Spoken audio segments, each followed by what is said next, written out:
हेन्ता काना हला जे पारायण जगानो घर के फिरबा के पड़ला। तो हाय हेलो मुई अपन करदिव्य स्वागत करछे आ गुटे मिनी ब्लॉग रे। तो आज 1 सेप्टेम्बर थिला बेले हमें डिसीजन करी पकासु की आज तो खोलियापाली कॉलोनी पड़ाली गुटे पारायण होची।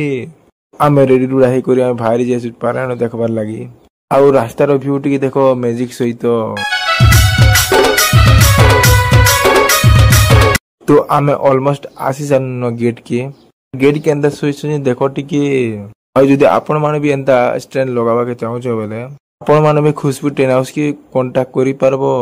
मोबाइल नंबर स्क्रीन रे शो करछि। तो आ गुटे हमर काम थिसी बेले हमें पले जासु जुराडर छक के ऑलमोस्ट आमे जुराडर छक के पहुंचे चालु न हमर काम सरे देसु पले आसु घर के।